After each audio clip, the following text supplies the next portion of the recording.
All right, we're recording. So let me get this moving here.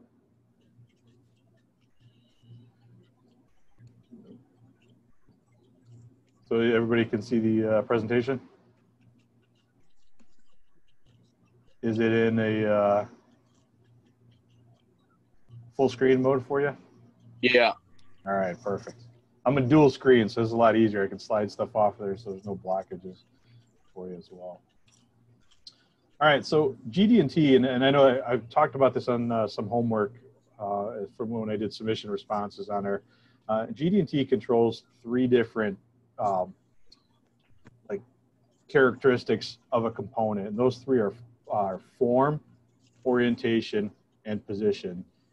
So if we look at the what a form is, the form is the shape and structure of something is distinguished from its material. So roundness, flatness is considered a form type of control.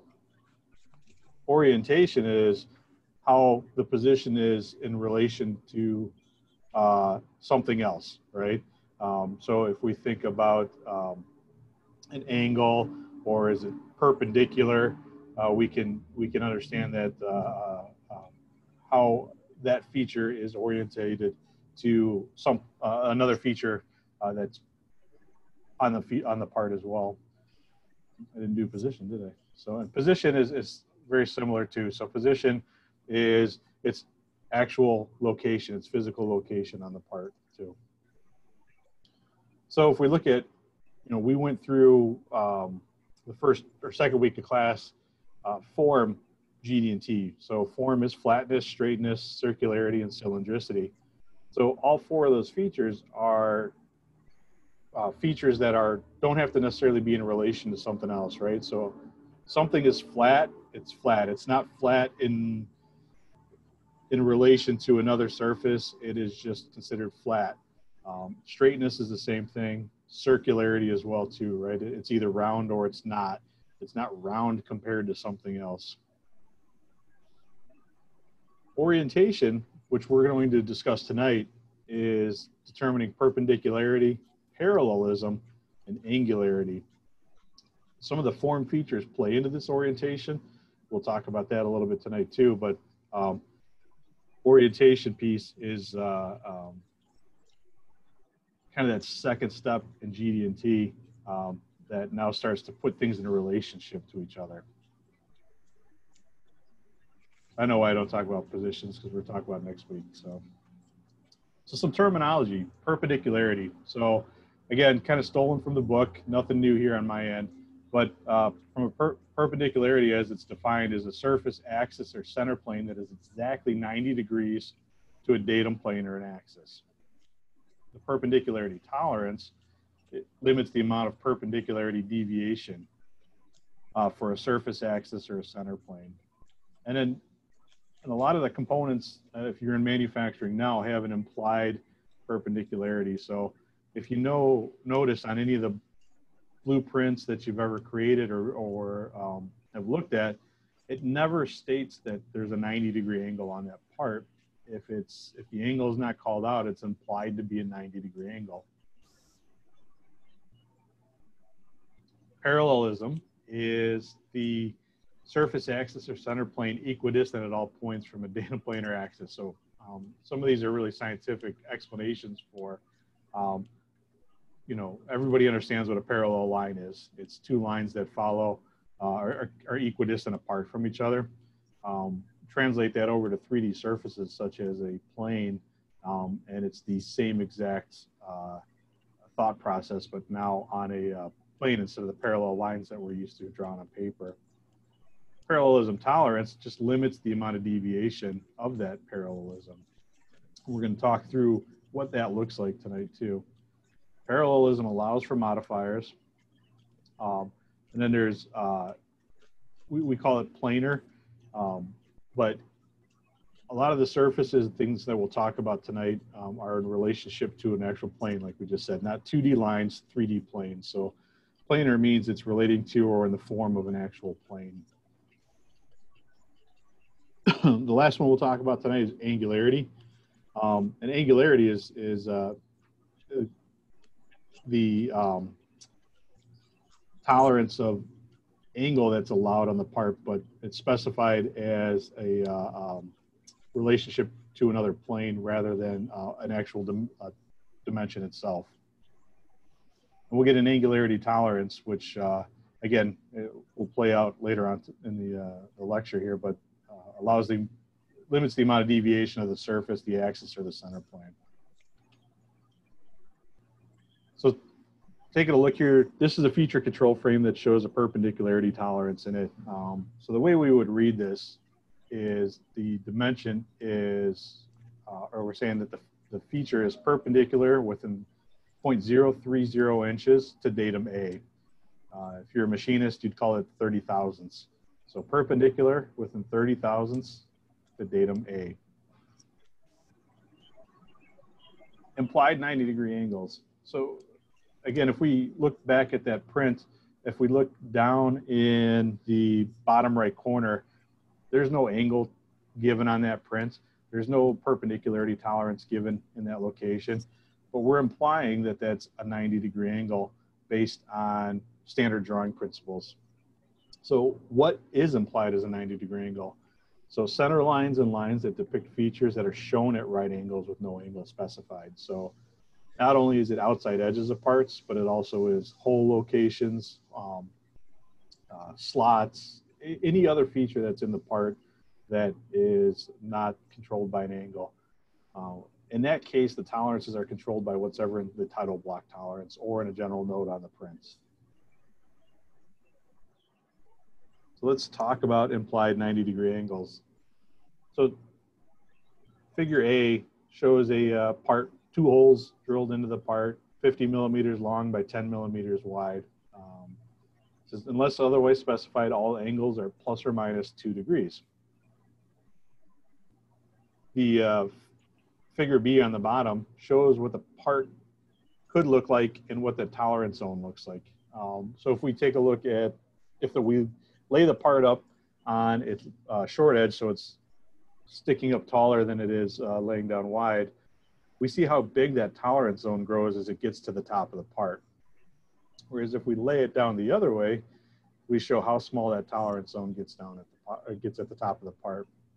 It's one of the dangers of an implied angle with a tolerance zone and no GD&T is that you check the part as it's shown on the left side and tell me it's bad. I check the part as it's shown on the right side and I say it's good. No datums, we're checking them, we're locating them off of different surfaces, we're getting different results for those parts. I say the part's good, you say the part's bad. Somebody needs to remake the parts because they won't work in the assembly that they're going into. So what does a perpendicularity tolerance zone look like? So there's 2 different tolerance zones within perpendicularity tolerances. It's either the space between 2 parallel lines or the space within a cylinder. Perpendicularity tolerance zone is always perpendicular to the primary datum referenced in the feature control frame. These are the modifiers that are allowed to be used in a perpendicularity call out. Not a lot of them are super common. The most common ones are on the right side, the diameter, the maximum material condition, and the least material condition. The other items on there, you don't see too much. Projection tolerance, the one on the bottom, P inside of a circle, it's out there. It's just less commonly used. There's different ways to control features that are easier to measure. In order to use a projection, you either need to have a CMM or a functional gauge to actually check that projection on the part. Applications, where would you need perpendicularity? So obviously assembly. If you were to put something together, let's say it's a shelving unit, your expectation is it's going to be pretty square at the top of it. If it's not perpendicular, it's going to be leaning way off of your wall when it gets up to the top, and you're not going to be happy. Appearance, again, want it to look good. we wanted to establish a relationship between datum features. So this is something that's pretty interesting that you'll see every once in a while is using GD&T to control the relationship between datums. What that does is it helps create a consistency in measurement between facilities. And then as support, guides and stops. So if something's running along or rolling along a feature, you may need it to be perpendicular, right? So you're going to want to make sure your elevator rails are perpendicular to the floor. Otherwise, your elevator is going to continually grow sideways as it gets closer to the top, or it's going to create a pinch to where the elevator can't continue to go further up. So if we talk about planar surfaces, how a perpendicularity tolerance is applied to a planar surface. It's the space between two parallel planes perpendicular to the primary datum plane. And the tolerance value equals the distance between those two planes. So let me share my whiteboard. And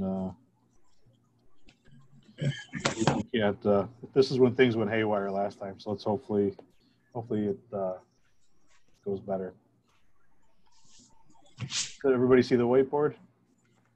Plain white screen? Yes. Perfect. All right. So if I was to draw that same exact part that was on, that's not exactly like the one that was on there.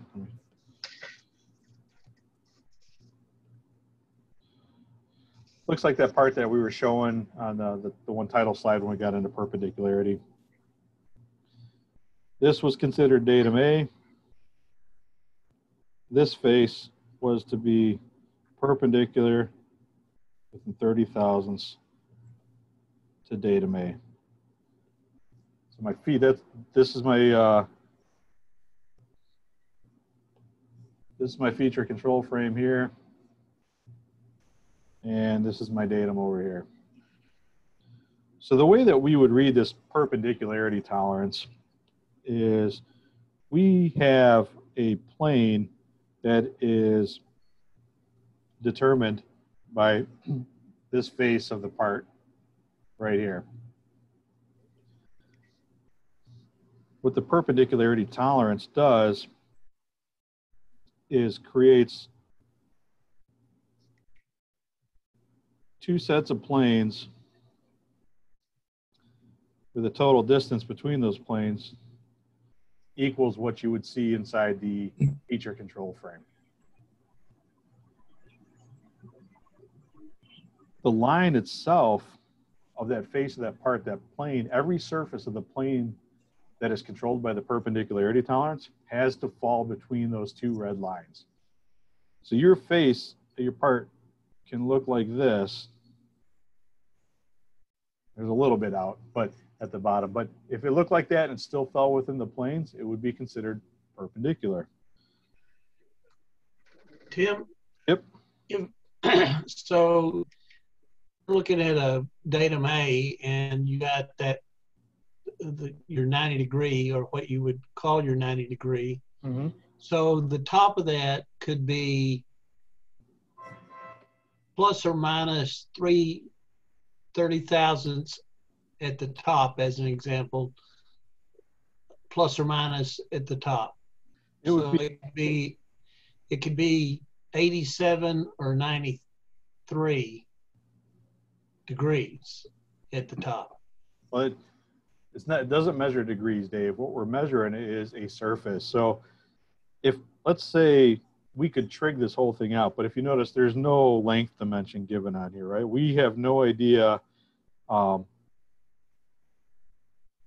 what that length is right now. And it doesn't really matter to us, because what we've created, Dave, is a tolerance zone that is 30 thousandths wide, regardless of how long that face is of the part. So what we're saying is, if I had to exaggerate this part in drawing it, and let's say the face came out looking like this, nice angled face on the backside of that part. This area right here is probably at plus 15 compared to nominal. You guys know what I mean when I say nominal? The center of the tolerance zone, the theoretical drawing, theoretical part on the drawing. This position here is probably about, we only have plus 15 this way and minus 15 this way, right? From the implied. So this part up here is probably at that plus 15, where all the way down here, we're down at that minus 15 function. So if we were to say that this length was 2 inches long, you could do some trigonometry and say that. Let's don't hurt our brain. I'm just trying to get it. I'm just drawing out what it is. So like that trigonometry, if we know what our known is, I'm not going to go through it all, but if we know that the distance from the top and the bottom here is 0.03, and then we know that the length of the leg is 2 inches, we can do the trigonometry and come up with whatever that angle is down to the bottom. That angle is going to change based on whether this part's 2 inches long or 200 inches long, right? Right. All we know is we've calculated out that from a design perspective that we can't be any greater than that 30 thousandths crooked. Otherwise, it's going to have a bad implication on what the part functions like when we assemble it.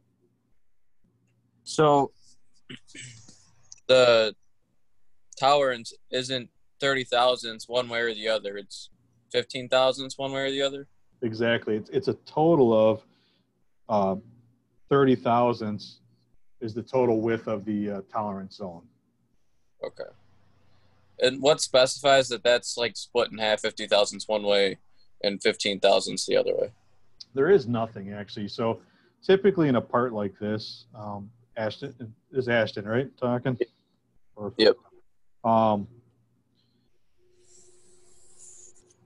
We probably would have a dimension on this part. Here to here, let's just call it 4 inches on her. And that 4 inches is going to have a control on it. I don't know, let's call it plus or minus 1/8 of an inch on there. What we're controlling is the face of the part. As a design function, we don't really care how long the part is, but if that part, I don't want to say we care because we have a tolerance on it, but it's a little more wide open. But what we care about is how square the piece is, how perpendicular the part is on there. So the orientation of the face in relationship to datum A is the most important feature. Whether or not this becomes greater or shorter, it's not as big of a concern to us. So for our concept here in class, if we're just looking and saying it splits the nominal, it's just kind of a way to look at it in theory. It doesn't always have to split nominal, because that nominal can grow, or the nominal is 4 inches, but you could be at 4.062 and you can still have that 30 thousandths, but it's just shifted a little further along on the length. I don't know if that makes sense at all. Yeah. So is it pretty common then that the 30 thousandths overall tolerance on that datum for perpendicularity, is that pretty common that would be split in half then for each way? So like 15 thousandths each way? Yeah, so whenever you're looking at a GD&T tolerance like this 30 thou, and we'll get into some later on when we get into profile, which, we'll talk about that in a couple weeks. So just confuse everybody a little bit right now. But when you see that tolerance of 30 thousandths up here, that is always the total width of your zone. It's not a plus or minus thing. It's always the total width of your tolerance zone. Okay. Yeah. From top to bottom, it would be the same. Yep, exactly. Gotcha. So it could actually be a wavy piece all the way to, it could be, that piece could be wavy all the way down. Yep. That piece could look like this. It would still be considered within the perpendicular tolerance.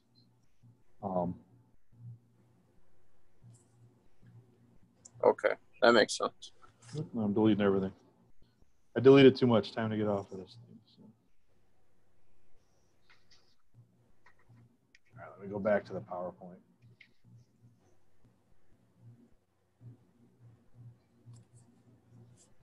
All right, back to the PowerPoint. All right, looks good.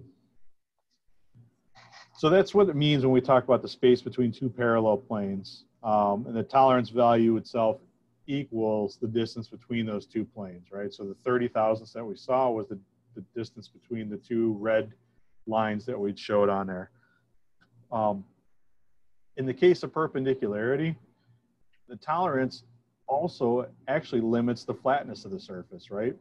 So if the perpendicularity is 30, how flat does it have to be? It has to be 30 thousandths as well. So just like Dave said, it could be wavy, right? And waviness we kind of consider as a flatness tolerance, but that perpendicularity also controls the flatness of that face as well.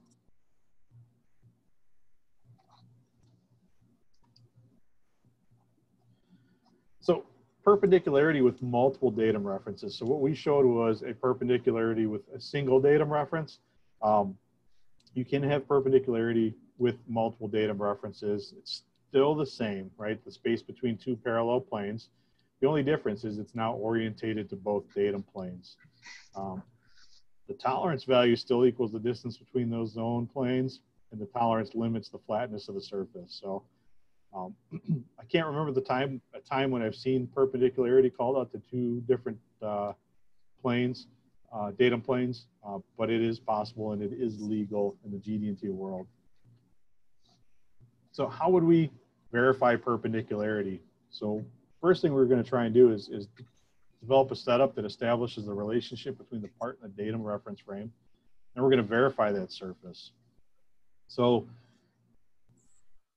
in the case of what we're looking at here, if the drawing is on the left side, we have a 24.8 to 24.4 millimeter long surface. That surface has to be perpendicular within 0.2 millimeters to datum A, which is the bottom face down here. On the right side, I'm sure if some of you may be familiar with these terms. Some of you may not have seen them before, but we have a surface plate, which from an inspection standpoint is typically a granite piece of material that is ground super flat, polished. It's calibrated for that flatness and everything as well too, and they're used specifically for inspecting parts.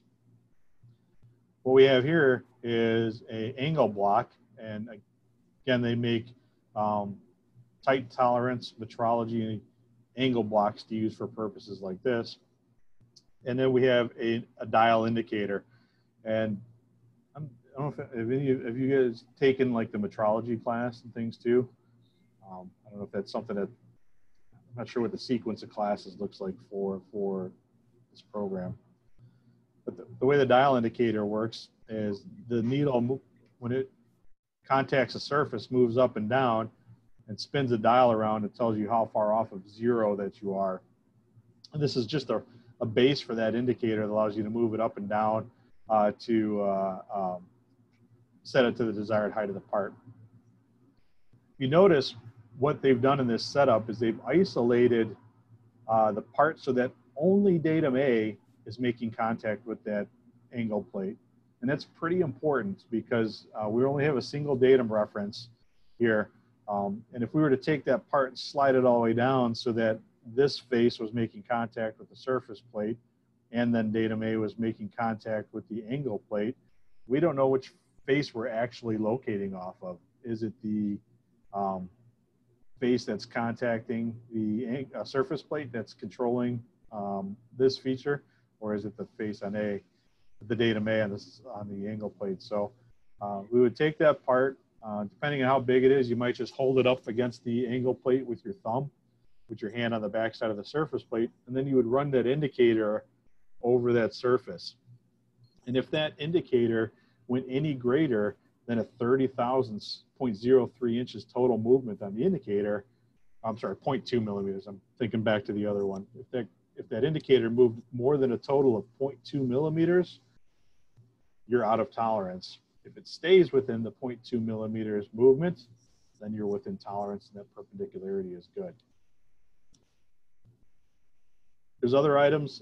So this would be the physical way of checking it. CMM is another way of inspecting it as well too, where the CMM would establish the datum A plane first, and then it would come over and check the plane that the perpendicularity is required on, and it would be able to tell you how perpendicular the two planes are to each other. Any questions on perpendicularity? Okay. Parallelism is very similar, but now instead of the features being 90 degrees apart from each other, they're actually running in the same orientation, but in different locations, right? So taking a look at this page here, the way we would read this is this face is required to be parallel within 0.03 inches to datum A. Parallel to 0.03 inches to datum A, or if you're a machinist and you've been around for a while, parallel within 30 thousandths to datum A. Datum A is always on an opposite face from parallelism. The parallelism tolerance zones are very similar to the perpendicularity tolerance zone. So it's a space between two parallel planes. It can be a space within a cylinder as well too. And we'll talk about, actually I'll do some samples on both of these. And the parallelism tolerance zone is parallel to the primary datum featured in the reference control frame. So let's talk that through. Let's share the whiteboard again here.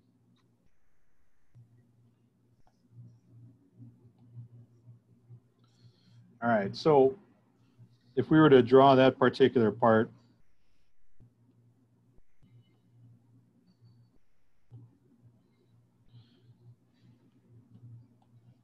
I'm pretty good in SolidWorks. I'm not so good drawing by hand.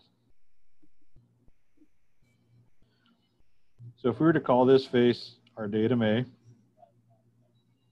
and we were to have a call out to this face requiring parallelism within 30 thousandths to datum A,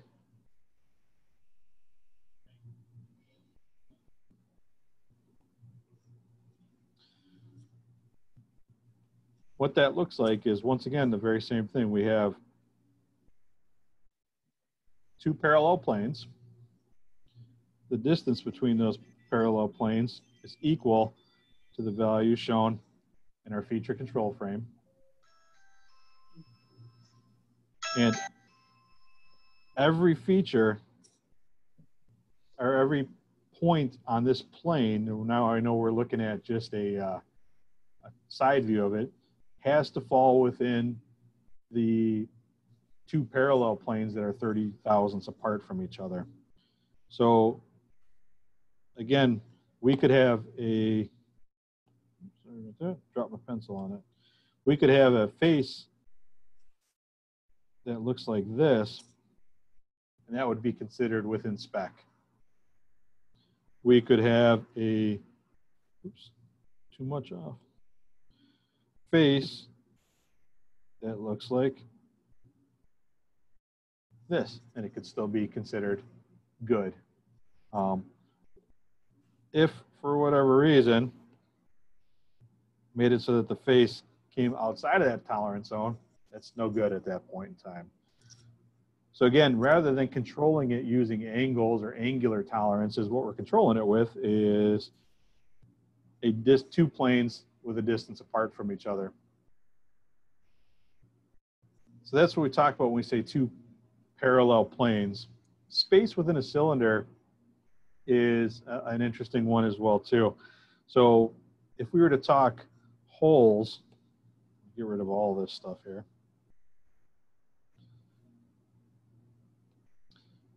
If I was to have a component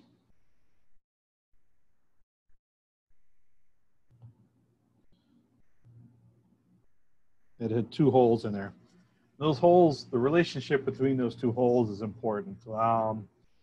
Let's just say there's a rail that comes out of there. So this block holds a rail that a ball is going to roll down. And if those rails split apart from each other, the distance is going to become so wide that the ball will fall down between the rails. So it's pretty important that those holes have a relationship to each other. So what the call out for something like that would look like is you would have your first hole size, 1/4 inch diameter. And then we might call this one Datum A. Then we have our second hole, 1/4 inch diameter. But now we're going to put a feature control frame on there, and we're going to say that that hole needs to be parallel within 30 thousandths to Datum A. If I'm going to draw my side view of that part right now,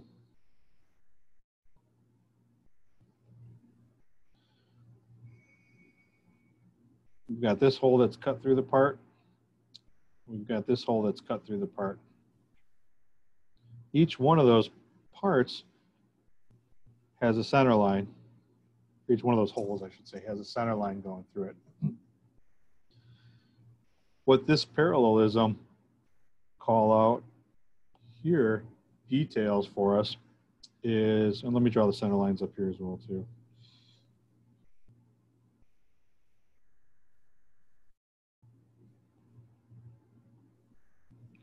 Center lines of the top of the holes as well. What the geometric control calls for us, and I'm missing a step here actually. Let me redo my feature control frame here.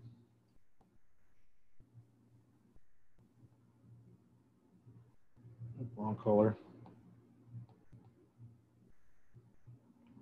I forgot my modifier on there.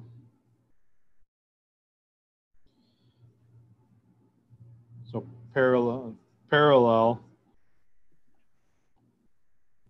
within a 30 thousandths diameter to Datum A.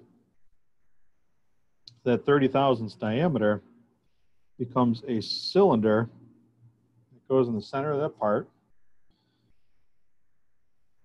that runs down for the length of the part off of the theoretical center, and the entire center line of that hole has to fall within that cylinder.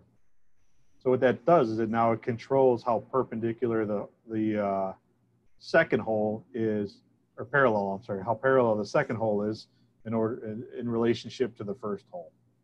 So there's a relationship that we're creating between this center line and this center line.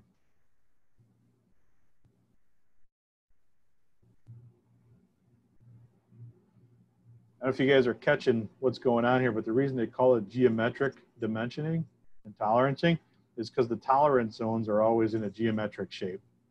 They're cylinders, they're planes, they're parallel planes to each other. So that's why it's called geometric dimensioning and tolerancing. Any questions on that one at all? All right, let's go back to the PowerPoint.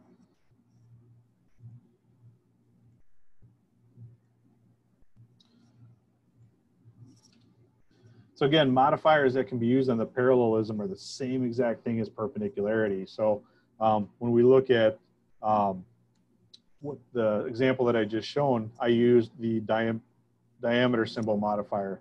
So it changed that geometric zone from two parallel planes to a cylinder. We can use maximum material condition, least material condition, and also projection as well too.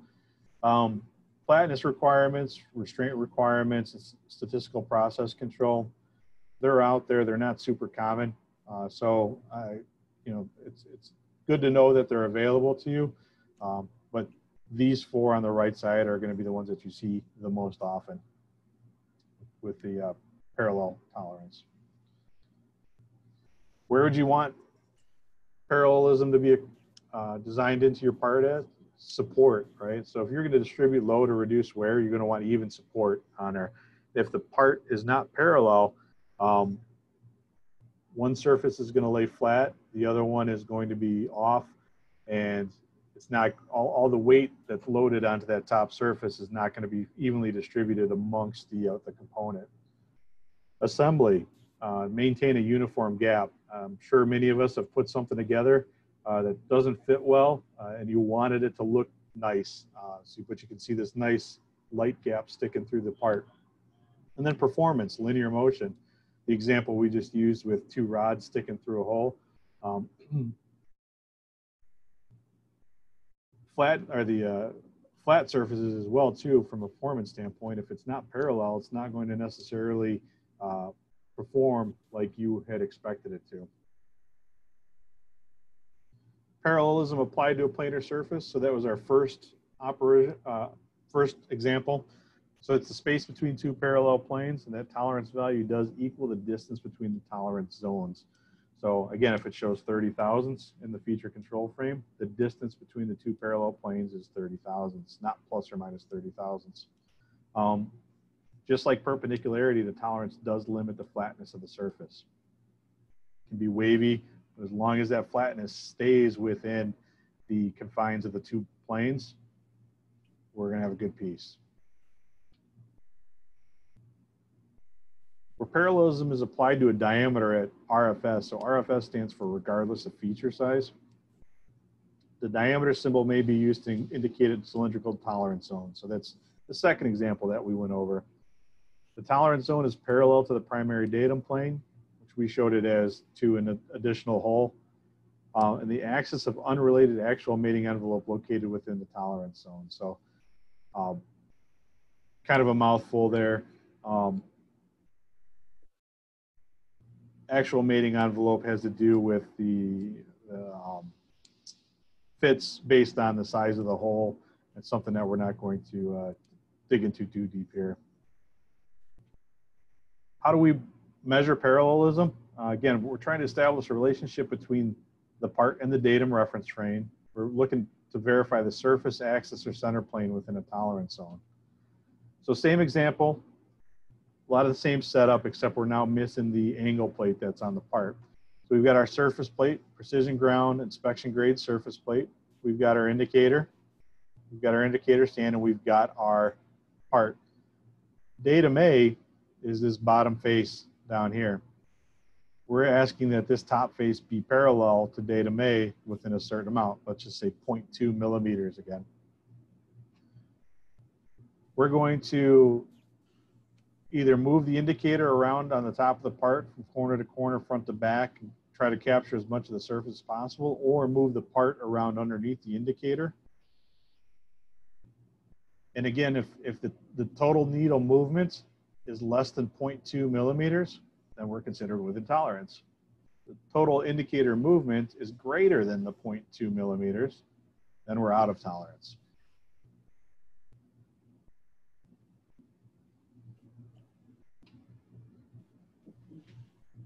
Let's look at how would we verify perpendicularity of a hole. It's the same part, but now we've changed the requirements. We've said datum A is still the bottom. We have our hole that's going to be drilled in the part. We've got a size of the hole. And the requirement is that the hole has got to be perpendicular within a cylindrical tolerance zone of 0.1 millimeters to datum A.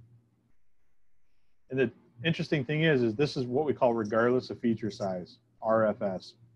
So whether the hole is at 10.6 millimeters or the hole is at 10.2 millimeters, the perpendicularity has got to be held at 0.1. It doesn't get any tighter at 10.2 or any looser at 10.6. It still has to be just as parallel. So the way we would measure that is we can't actually measure the axis itself. The axis is a theoretical center line of the part, right? So we have to put something into the part that's going to represent the axis of the part. So we do that by getting a pin, we call them gauge pins, that fit snugly within the hole, slide it through the hole, and then we'll measure the difference of the pin that sticks out on both sides of the part to understand how parallel that is to the bottom plane. So you would touch your indicator off on one side. You would do what's called zero out your indicator. You would jump the indicator over to the other side of the part over here, and then you put the indicator across the top on there, and you would compare the two different readings to each other at that point. If those two different readings are greater than 0.1, then the part is no good. If it's less than 0.1, we have a good part.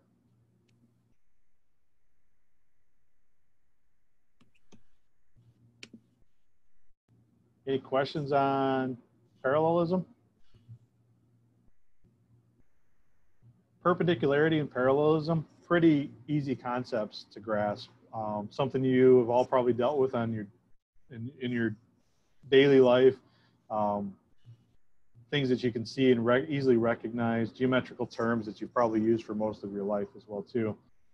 Getting into angularity is a little bit different. It's the very same principle as the other two that we just discussed, but now it just pushes it into an angular plane rather than a 90-degree or right angle plane. So taking a look at this sheet here, you can see we've got a block with an angle cut on the face. We've got an angle called out. We've got a datum, and we've got a feature control frame here. So the way we read this is angularity within 0.03 inches to datum A.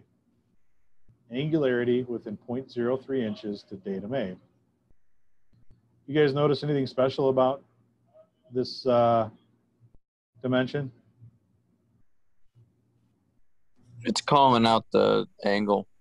It's calling out the angle. What if there's a box around the dimension? It's a basic dimension. Basic dimension. So what basic dimensions are is if there's not a box around it, if it's not considered basic, you're going to reference the title block tolerance. So there's, in every title block, it might say plus or minus 1 degrees on all angles, or plus or minus something.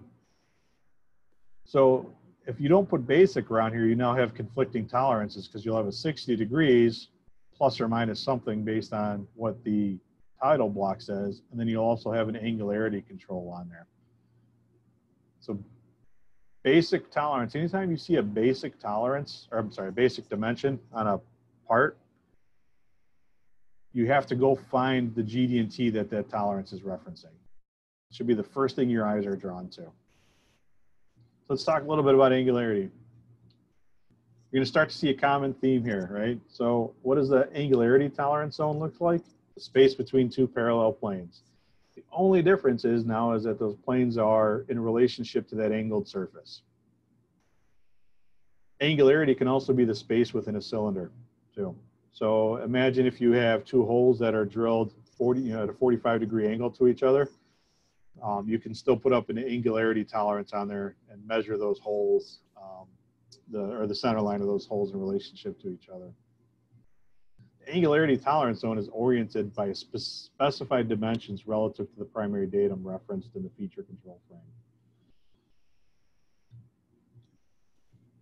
Same modifiers as we've seen on the other two as well tonight. First three, not so common. Last four, very common.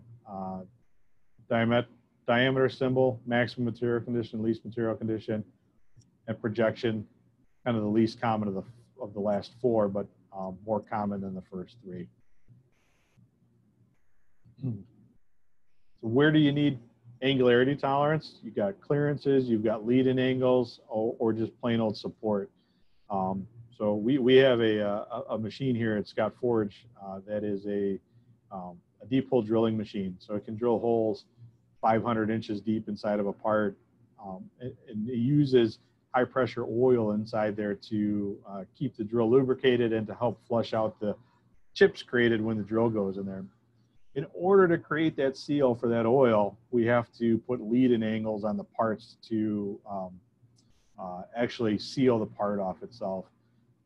We do run into an instance every once in a while where the lead-in angle is not correct, and the person running the deep hole drill gets a nice oil bath and is not a fan of the person that machines the part at that point. So lead-in angles may not seem super common out in the real world for most things that we deal with, but from a manufacturing perspective or machinery perspective, pretty common stuff. So again, it's almost like I copied the slides over and over again tonight too. The angularity is applied to a planar surface. It's a space between two parallel planes. The only difference is now it's oriented at the basic angle, basic being that term we talked about where the 60-degree, or the dimension that's inside the box, oriented at the basic angle to the primary datum. Again, the tolerance limits the flatness of the surface. This time though, the surface locates the tolerance zone because we do have an angle that's specified on the part that's basic. So the nominal dimension becomes a key factor in this one. There's an interesting modifier, the tangent plane one, that is used. So if we look at the feature on the left, we have an angularity of 0.3 to datum A and B. We're not showing the datums on here, but basically we show the planes of 0.3 millimeters apart from each other. If we put this tangent symbol on here, we got a surface that was not created with a very precise manufacturing process on there. It's got a lot of wobbles and everything like that. You don't know necessarily which face to take it off of. If you're using the CMM, it's going to pick an average plane based off of all those points that it's taken. But if you want to specify it basically off of the high points, you can call it this tangent modifier on there. And what that does is it allows it to rest on the high points of the surface and create the tolerance zone based off of those. So something a little different that we don't see on the other two that we learned tonight, but they've become a little bit more important on the angular tolerance. How do we verify angularity? So again, same thing, relationship between part and datum reference frame, and we're going to verify that surface, axis, or center plane within the tolerance zone. Back to our setup again for inspecting the part. We've got a surface plate, inspection grade surface plate, our indicator base, our indicator. One big difference we have is we've added a new tool into this. It's called a sine bar. What a sine bar is a precise instrument for generating angles, and it's created by using trigonometry. You get to build up using gauge blocks the one leg of the triangle to set the angle properly. This is a fixed length between these 2 points here. So once you do the math and you set up the gauge blocks, you're going to have a perfect 40-degree angle. Locate the part along its datum and sweep the indicator around the face just like you would with parallelism or perpendicularity. If we've got a 0.4 wide angularity tolerance zone on this particular part, our needle on our indicator can move no more than 0.4 millimeters from the high point to the low point.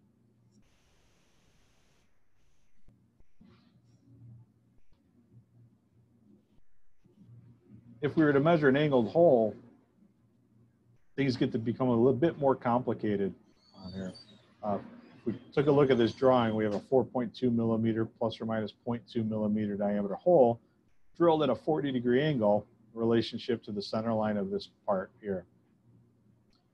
Datum A is this bottom face right here. So the call out on this is angularity within a 0.2 millimeter diameter circle at maximum material condition in relationship to datum A at maximum material condition. So I don't know if you guys got a chance to watch the videos, the YouTube videos that were on the PowerPoint presentation, but there's a gentleman that is significantly more motivated about GD&T or more excited about it than I am, right? He really enjoys talking about it, and he talked a lot about the datum shift. I thought it was a great video that showed how that datum shift works. So that's what this M means. M, maximum material condition, means along the datum, is there's a shift allowable and in the location of the part. So if we were to build a functional gauge for this part, this is what that would look like. We would have a block of material. We would drill through or mill it they show 12.2 millimeters in diameter, but because it's square, this is a typo. We'd have a 12.2 millimeter slot going through there. The reason it's 12.2 millimeters is because we're allowing a datum shift up to maximum material conditions. So if we look here, it's 12 plus or minus 0.2. So we can create that locating feature to be at the high limit of the tolerance zone, which allows this part to rock in there.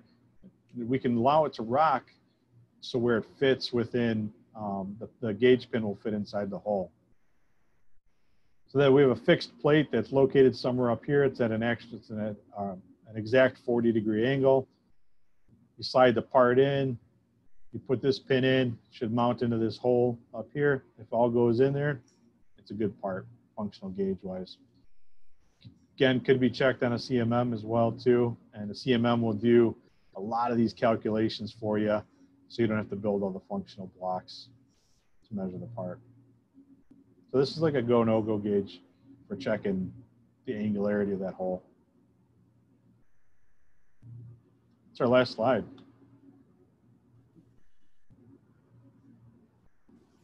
Wow, I feel that was pretty quick. Any questions at all about tonight? Perfect. Did everybody get a chance to see the project assignment, the GD&T project assignment? Oh, I didn't look at it yet. Yeah, neither have I. I put a note out there saying something around the house, but if you did run into something at work as well, by all means, you can use that as an example too. Let me pull up my example that I had created. So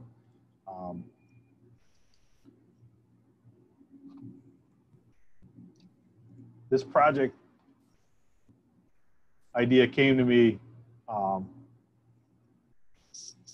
based on an assembly that I was trying to put together a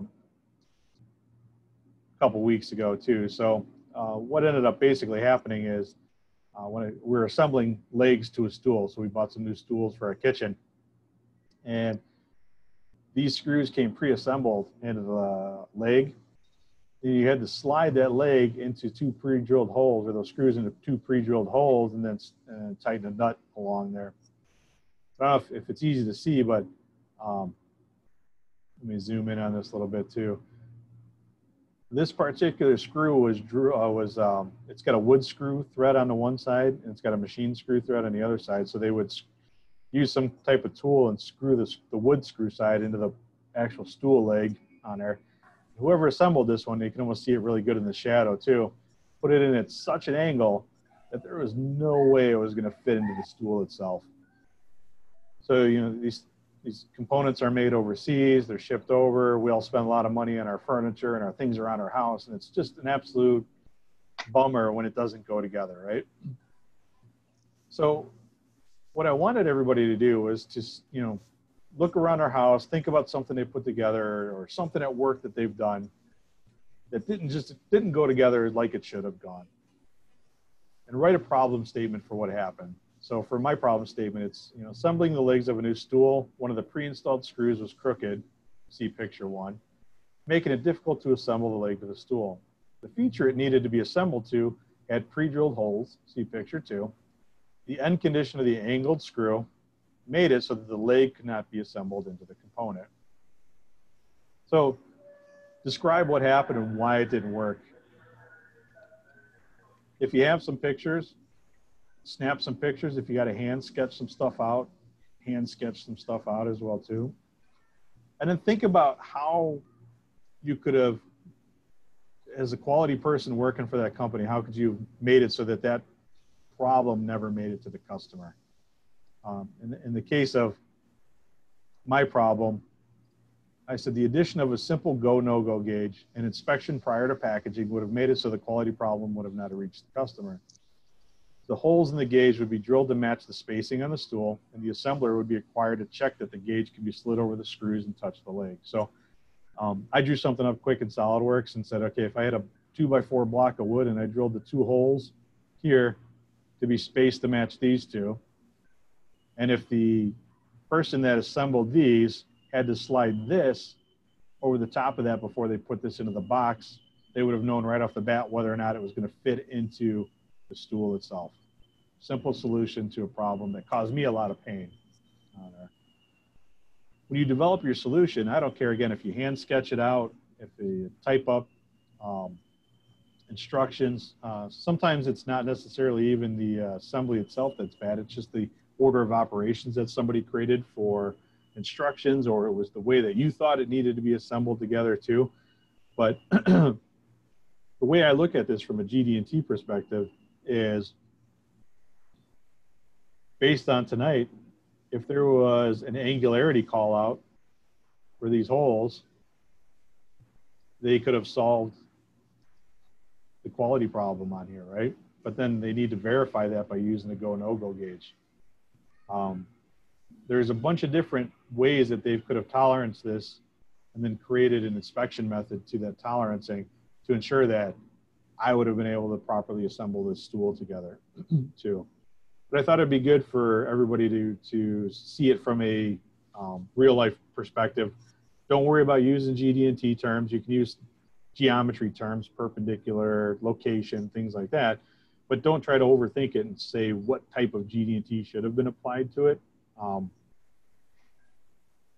Just want you to see, think of how an assembly that you guys had put together didn't go very well because of something like this.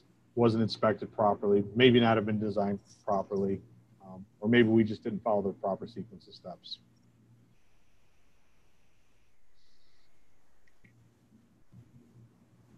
Does that sound good? Perfect. Good to go. And I'm going to stop the recording right now.